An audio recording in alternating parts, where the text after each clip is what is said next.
Hello மக்களே, மாயா சின்ன செம இன்ட்ரெஸ்டிங்காக போயிட்டுருக்குன்னே சொல்லலாம். ரொம்ப நாளாக பத்மாவை எப்படியாவது சாருவை சீனுக்கு மேரேஜ் பண்ணி வச்சிடணும்னு சொல்லிட்டு யோசிச்சிட்டே இருக்காங்க. அதுபடியே அடிக்கடி ஒரு பிளானையும் போட்டு அந்த ஃபேக் மேரேஜை வச்சு மகாலிங்கம் எப்படியாவது ரகுராம் கிட்ட இருந்து கொஞ்சம் சொத்தை நம்ம சாரு பேரில் எழுதி வாங்கிடணும் அப்படின்னு சொல்லி யோசிக்கிறாங்க. அது மாதிரியே சாரோட கண் ஆப்ரேஷனுக்கு அந்த சொத்தையும் எழுதி வாங்கிறதுக்கு கேட்குறாங்க. அது தெரியாத ரகுராமும் அதை எழுதி கொடுக்கறதுக்கு ரெடி ஆகும்போது நம்ம மாயாவும் சரியா ஒரு பிளானை போட்டு அதை சொதப்பிடுறாங்கன்னே சொல்லலாம். சாரோட பித்தலாட்டத்துக்கு முடிவு கட்டி நம்ம மாயாவும் பண்ணக்கூடிய சீன் எல்லாம் பார்க்கும்போது செம காமெடியாவே இருந்துச்சு. வீடியோக்குள்ள போறதுக்கு முன்னாடி நம்ம சேனலுக்கு ஒரு லைக் அண்ட் சப்ஸ்கிரைப் பண்ணிடுங்க மக்களே. அப்படியே பக்கத்தில் இருக்க பெல் ஐக்கானையும் கிளிக் பண்ணிடுங்க. அப்பதான் நான் போடுற வீடியோ எல்லாம் உங்களுக்கு நோட்டிஃபிகேஷனாக வரும். ஃபஸ்ட்டு பார்த்தீங்கன்னா பத்மாவை எப்படியாவது இந்த சாருவை சீனுக்கு மேரேஜ் பண்ணி வச்சிடணும். நாளுக்கு நாள் மாயாவும் சீனுவும் ரொம்பவே க்ளோஸாக போயிட்டுருக்காங்க. இது கொஞ்சம் கூட சரியே இல்லைன்னு யோசிச்சுட்டு அந்த ஃபேக் மேரேஜை நடத்துறதுக்கு ரெடி ஆகிட்டே இருக்காங்க.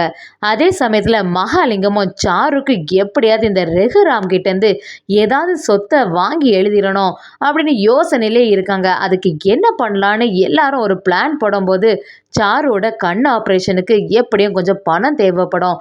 அவளுக்கு மேரேஜுக்கு முன்னாடி இதெல்லாம் பண்ணணும் அப்படின்னு நம்ம ரகுராம் கிட்ட பேசிடணும் அப்படின்னு சொல்லிட்டு ஒரு பிளானை போடுறாங்க. அதுபடியே மகாலிங்கம் எல்லாரும் சேர்ந்த மாதிரி ரகுராம் கிட்ட வந்து சாருவோட மேரேஜை கண்டிப்பாக சிறப்பாக பண்ணணும், அது மட்டும் இல்லாமல் எந்த குறையும் இல்லாமல் நம்ம சாருவை மேரேஜ் பண்ணி கொடுக்கணும் அப்படின்னு சொல்லிட்டு ரொம்பவே ஃபீல் பண்ணுற மாதிரி பேசுகிறாங்க.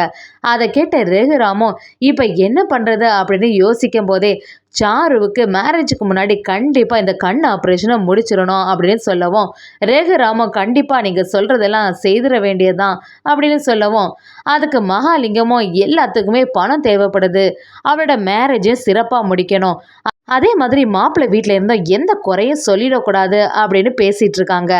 ஏற்கனவே பத்மா மகாலிங்கம் எல்லாரும் சொன்னபடியே அந்த ஃபேக் மாப்பிள்ளையும் அவங்க வீட்டுக்கு வந்து சாருவோட மேரேஜ் நல்லபடியாக நடக்கணும்னா கண்டிப்பாக அவளோட கண் ஆப்ரேஷனும் நம்ம பண்ணணும், எல்லாத்துக்கும் எப்படியும் செலவாகும், அதனால் அவள் பேரில் ஒரு சொத்தை எழுதித்தாங்க அப்படின்னு கேட்குறாங்க.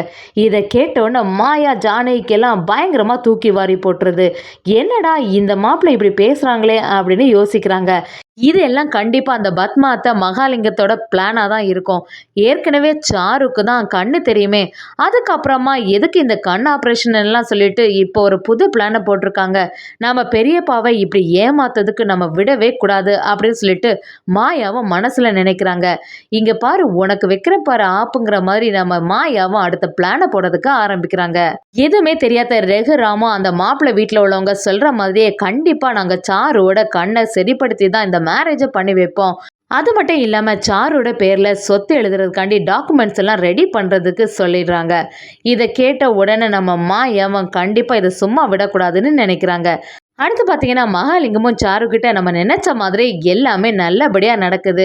அந்த ரகுராமும் எதுவுமே தெரியாமல் அந்த சொத்தையும் உங்ககிட்ட எழுதி தரலான்னு முடிவு பண்ணிட்டாங்க. அதனால் எந்த கவலையும் இல்லை, நீ நினச்ச மாதிரி சீனுவையே நீ கல்யாணம் பண்ணிக்கலாம், அதே சமயத்தில் கொஞ்சம் காசு உனக்கிட்ட வந்துடும் அப்படின்னு நினச்சி மகாலிங்கமும் சாருவும் சந்தோஷப்படுற மாதிரி இருக்குது. இதெல்லாம் தெரிஞ்சுக்கிட்ட மாயாவை இந்த சாருவை சும்மா விடக்கூடாதுன்னு சொல்லிட்டு ஒரு ஃபோன் கால் பேசுகிற மாதிரி இருக்குது.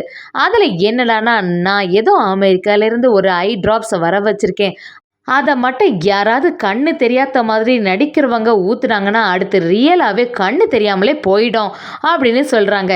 இதெல்லாம் சைடில் கேட்டுட்டு இருந்த சாரு பயங்கரமாக என்னடா இது மாயா இந்த மாதிரி பேசுகிறாளே, ஒரு சமயம் உண்மையாக இருக்குமோன்னு சொல்லிட்டு கொஞ்சம் பயந்தே போயிடுறாங்க. அப்படியே மாயாவுக்கு அந்த சாரு சைட்லேருந்து கேட்டுட்டு இருக்காங்கன்னு புரிஞ்சிடுது. சாருவும் எப்படியாவது இந்த மாயா கிட்டேருந்து எஸ்கேப் ஆகிடணும், அவள் மட்டும் அந்த ட்ராப்ஸை கண்ணுக்குள்ளே ஊற்றுறதுக்கு முன்னாடி அதை தடுத்து நிறுத்திடணும்னு சொல்லிட்டு யோசிக்கிறாங்க.